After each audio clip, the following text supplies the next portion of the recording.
and Isles. Government details reason behind decision to have Tanzania media report crosses with international media assessed. And in sports, Yanga off to Morogoro for Premier League game against Mtibwa.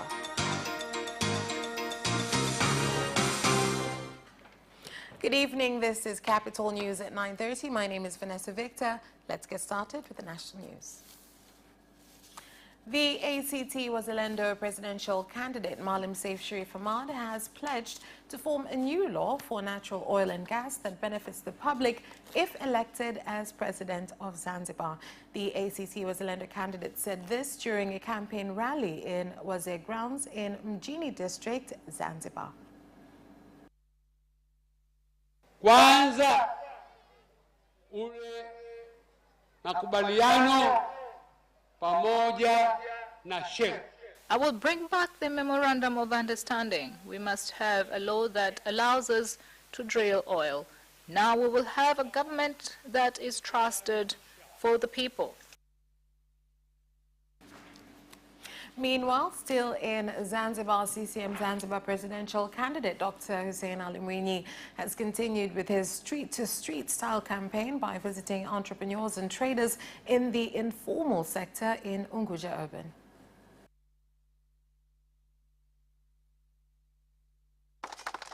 Kwanza tuwe tuna soko au tuna sehemu rasmi ya kufanyia kazi hizi mnazofanya nyinyi. We must have a market or a special place to conduct your business. It should not be done on the road. There must be a special place. And you must also be officially registered and have ID cards and be able to conduct your business without being bothered throughout the year. On the issue of enabling, there are two ways. One is through the government fund to empower small businesses, but there is the other one by speaking to banks so they can provide you with loans with affordable interest. This will be done. And the presidential candidate for Chadema Party, Tundu Lissu, has pledged to revive Tanzania instant coffee company Tanika in Bukoba Urban, Kagera region, which is currently operating as a loss due to misappropriation and economic sabotage, which is alleged to be conducted by some of the factory workers.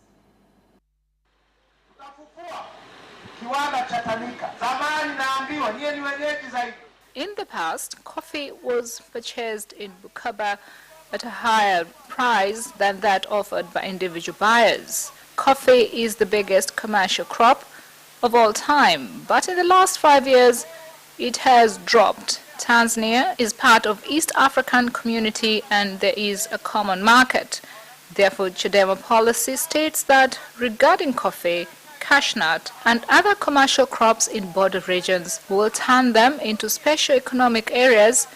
This means that a coffee farmer near Uganda will be able to take coffee to Uganda so you get more money to build a house and feed your family.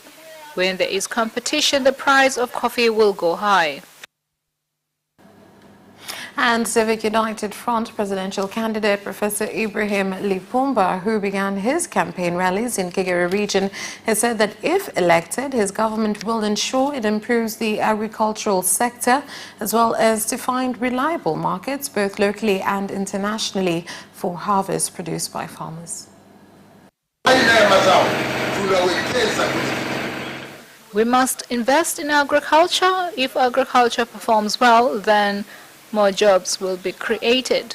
We must have policies that look after farmers to get farm implements and good seeds. We must have a government that researches on various crops and the forest, so we use resources to grow the economy for an ordinary citizen. We must teach computer lessons and see that the internet is available in all primary and secondary schools as well as colleges. This is all possible if the government is prudent on how it spends its money. And the government has detailed the reason behind the move to have international media seeking to have crosses with Tanzanian media assessed. This is to determine which media companies are in collaboration and not to prevent them from airing their programs and content, as has been reported. Lengo la kuzitaka redio kuomba leseni. The aim of asking radio stations to have a license when using radio stations in Tanzania was to know who is working with whom in broadcasting and not to prevent them from broadcasting their programs within the country. I've informed the two ambassadors that up to now all foreign radio and television stations have been issued with a license to broadcast. This is something that they also do.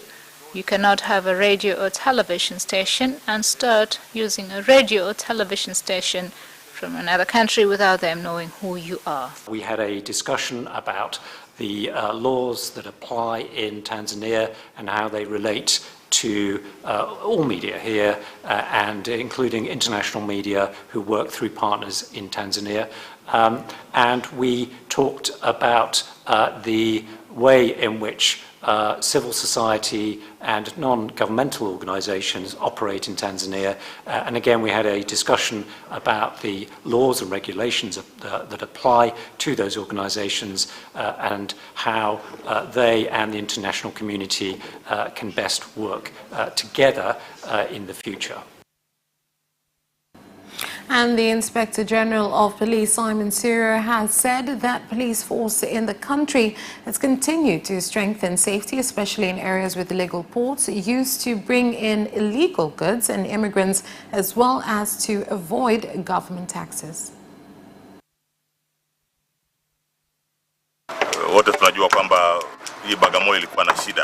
We all know that Bagamoyo had some problems. There were a lot of hijack incidences, but things have calmed down now in the coastal region. However, there have been a lot of complaints on goods trafficking by illegal migrants, which is a very sensitive area, especially during this period of election. So I've spoken to leaders that they must find out what their true intentions are.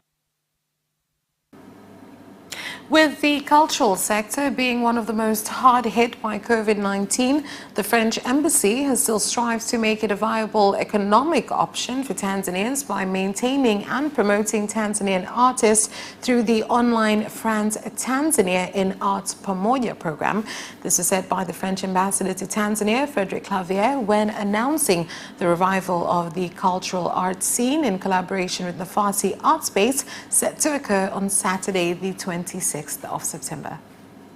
French embassy in that particular time supports and promote the artists, the upcoming artists, and we organize a special program online called France and Tanzania in Art Pamoja to support them. We support 50 artists during this period, musicians, singers, painters, dancers. And we know that now we have to continue to support them. That's why we organize this special event with NAFASI next Saturday. So we are ready to welcome you and to celebrate together the culture in Tanzania. That's where we leave off with the national news. International news comes up next.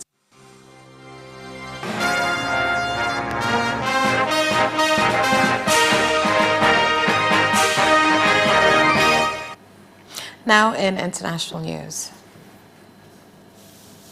President Uhuru Kenyatta of Kenya has called on politicians in the country to stop using language that was dividing Kenyans along ethnic lines and urged them to implement responsibilities given to them by Kenyans.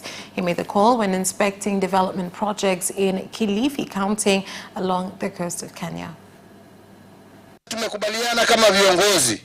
Hatuna haja ya kurushiana maneno kila siku. As leaders, we've agreed that there is no need to exchange insults every day because each one of us has been chosen by you, the people. You chose us so that we could work for you. If you see leaders insulting each other, it is not for the people, but rather it is for their own self-interest. In our special report from Germany, we look at the coronavirus situation in Germany. For more on that report, let's join Yvonne Semembe now.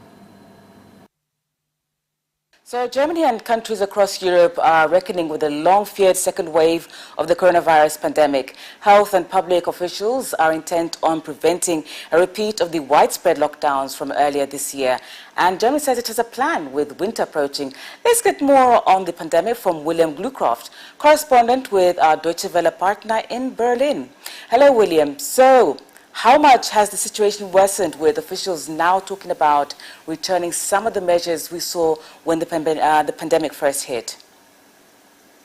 Well, we're not anywhere near where we were in the springtime with those horrible peaks of thousands and thousands of cases and so many deaths, but we are definitely in a worrying trend after a summertime of relatively stable development of the pandemic. That curve is going up again. Germany's been flirting with almost 2,000 new cases a day for quite a while now, and it's even worse in places like France and Spain, where there's more than 10,000 new cases every day. And in the United Kingdom, scientists just recently came out and predicted that they're very worried that between now and the middle of October, that country may see as much as 50,000 new cases and 200 deaths a day, which is really a very scary number. Just yesterday, we had across Europe almost 800 deaths on a single day.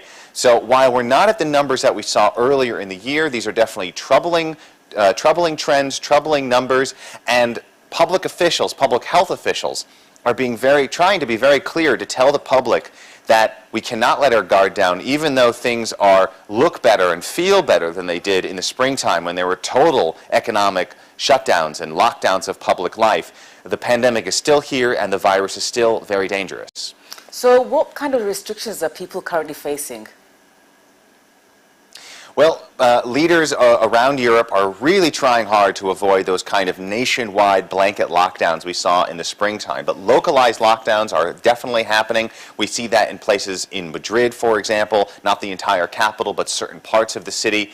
And here in Germany, we're seeing not only travel warnings between Germany and other cities and countries outside of Germany, but even within Germany itself, between different states, where the infection rates are worse in some states than in some regions than others inside Germany, telling different states you can and cannot travel, or if you do, there's certain restrictions, certain requirements.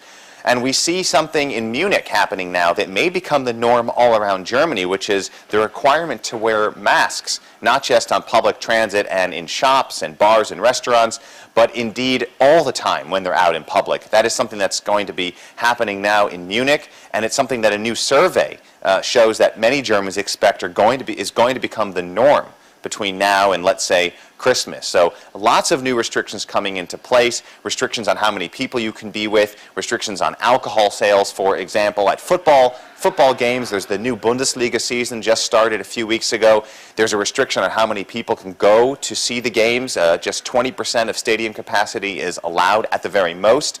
There's restrictions on coming into the stadium and coming out of the stadium, moving around stadiums, and of course how much space there is between different fans cheering on their favorite teams. It's quite a hardship for people who really look forward to the football season. As you know, in Germany, football is like an unofficial religion. So to affect it to this degree is really a hardship, not only for the sport, but also as a business, because it is a multi-billion euro business that really helps a lot of local economies where these teams are based. And how are officials preparing to address the coronavirus during the winter months now? So far, we've been lucky because we've had an extended summer. The season in September has been lovely, very sunny, warm days, which has been allowing people to stay outside, meet friends in parks, sit outside bars and restaurants, not have to go inside. But it's only a matter of time until those cold, dark, gray days come to Berlin, what Berlin is known for being very dark for many months of the year, and of course all around Germany, being so far north. The public health officials are saying that there's going to be what's being called fever clinics. These are going to be locations set up near hospitals, but separate from hospitals, separate from doctors' practices, where if you are showing signs of coronavirus, you can go there to get tested and to get taken care of as a means to try to separate coronavirus patients or potential patients from other kinds of patients and other people. But again, with cold and flu season that comes with the colder months, many of the symptoms are the same. So trying to figure out just who has coronavirus and who just has a cold or flu, that's going to be very difficult. The health minister here, Jens Spahn, said he wants to increase testing and increase testing capacity. But how exactly that's going to be done is something that still is, we're waiting for. In the coming weeks in October, there's going to be more meetings between government leaders and federal government leaders and state leaders about what exactly the rules are going to be going into the cold months. And for example, Christmas markets, another important part of German culture here, still completely unsure if that's going to happen, and if so, how. It's going to come down to regional situation, how bad are infections and how bad is the pandemic, not just nationwide, not just Europe-wide, but really regional and local situations on the ground. So do you think that these changes in lifestyles in Germany, it's something that you're going to see for a pretty long time? It's going to be, as everyone keeps saying, this is going to be the way we live until there's a vaccine and until we know that that vaccine is effective and that it actually prevents the virus in enough cases to create herd immunity.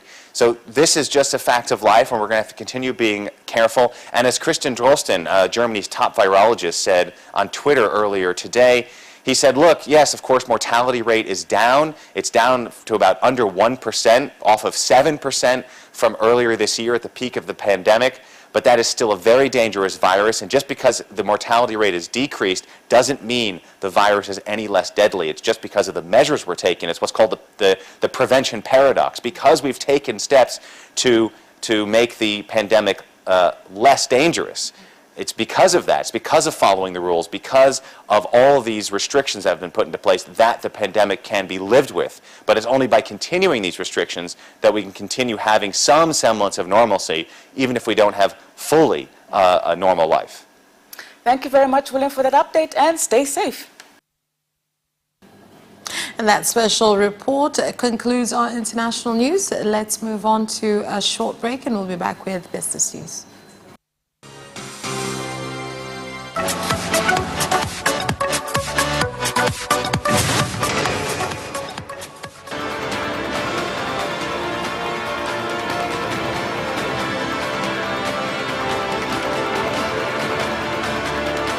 Watch Business Edition as we talk to business leaders and experts in sectors that are transforming Tanzania's economy.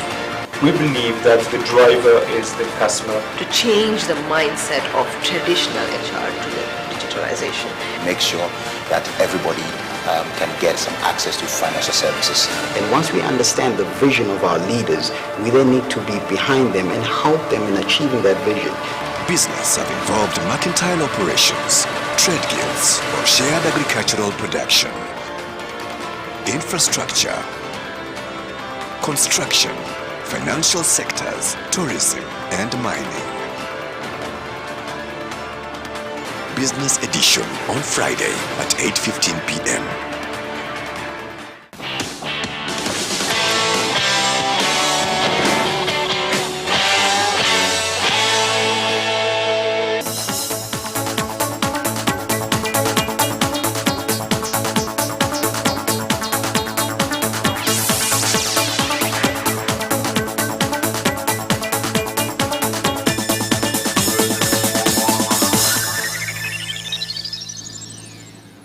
And welcome back. Now in business news. Serengeti Breweries Limited, SPL, says it will sponsor 30 students through its agro-industries program, bringing the number of students to have benefited from the program to 70. Financial year 2019-2020, we provided scholarships to 40 students from our 4 partner colleges. And this morning, we are here to announce another 30 beneficiaries of the scholarship, which will raise the beneficiaries from 40 to 70. Those with scholarship will complete diploma. For a student who had to leave school because of a lack in school fees, will now be able to return to school. And tourists who visited Burunge Wildlife Management Area in Babati District, MANYARA region have commended measures being taken by the government, private institutions and communities in implementing sustainable conservation and economic development through tourism. It helps with Africa to make sure that people understand that. We are grateful that the number of tourists coming to Tanzania has stabilized as days go by. And some cashew nut farmers from Tunduru District Council, RUVUMA region, have urged the government to empower them by formalizing their farms so that they can get land ownership certificates and be able to access loans from financial institutions. If, for instance, you plan to cultivate 50 hectares, but you depend on a hoe to farm, it will not be the case if you had a strategic plan. And that is all for business news. Sports news is next. Away first time, good start from Bolt. Bolt leading a moment and going away. Gay trying to go with him, and he's being dragged through to second place, but he's going to win it by 2 meters. Away first time, good start from Bolt. Bolt leading a moment and going away. Gay trying to go with him, and he's being dragged through to second place, but he's going to win it by 2 meters.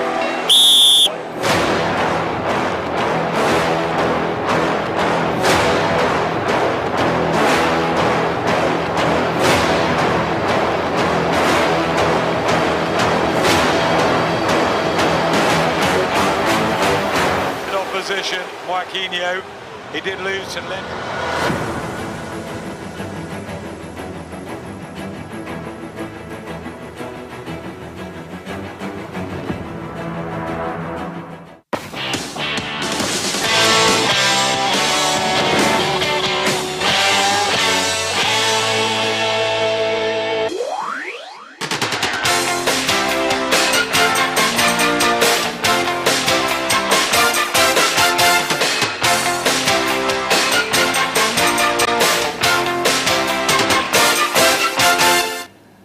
And now in sports.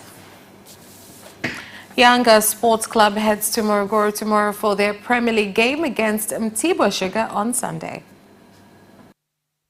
We are going for 3 points in Morogoro at the Jamhuri Stadium. I would like to tell Yanga fans, Yanga is in a good condition right now, and we are going to challenge Mtibwa. Yanga's brand is huge, so every team plays better when they face Yanga. But this time, we tell Mtibwa that, God willing, we are going to take the 3 points. And the Boxing Federation of Tanzania, BFT, says the national championships were successful and that they are now planning to organize a bigger competition. It was a challenge for defense and security institutions as well, and so they also have to prepare themselves a bit more. Right now, people are more aware of boxing and they showcase their skills, so defense forces should also make sure they are well prepared. And the Wolves have signed the right-back Nelson Semedo from Barcelona on a 3-year deal, while Leeds have reached an agreement to buy the Spanish defender Diego Llorente from Real Sociedad. Here's more. Semedo checks in at Wolves after spending 3 seasons at the Camp Nou, and the Wolves executive chairman, Jeff Shee, believes the signing is a coup for the club. The fullback is looking forward to linking up with his compatriot Nuno Espirito Santo, the Wolves coach. The move will also unite the Lisbon-born Semedo with a number of international teammates. After 6 years, 4 league titles, 4 cups, a Champions League and 198 goals, Luis Suarez is on the verge of leaving Barcelona to join Diego Simeone at Atletico Madrid. Here's more. President Josep Maria Bartomeu initially reneged on a deal to let him leave when his chosen destination became apparent, but finally agreed to the move during a meeting with Suarez's lawyer at the Camp Nou on Tuesday night. A 33-year-old will sign a 2-year contract and Barcelona will not receive an initial transfer fee, although Atletico are understood to have agreed to make bonus payments based on objectives that cannot be higher than £1.8 million in each of his 2 seasons. Simeone, who had previously described the Uruguayan as a hugely important player, tremendous, marvelous, extraordinary, strong, aggressive, intense, found assurance to convince him to join Atletico when at last he saw that an opportunity had opened up and of similar mindsets. And the English Football League is considering whether to re-implement mandatory coronavirus testing as it reviews its medical regulations. Here is more. Squad tested positive for COVID-19 this week, and West Ham's co-owner David Sullivan accused the EFL on Wednesday of not testing players for financial reasons and of potentially exposing Premier League teams to harm in Carabao Cup games.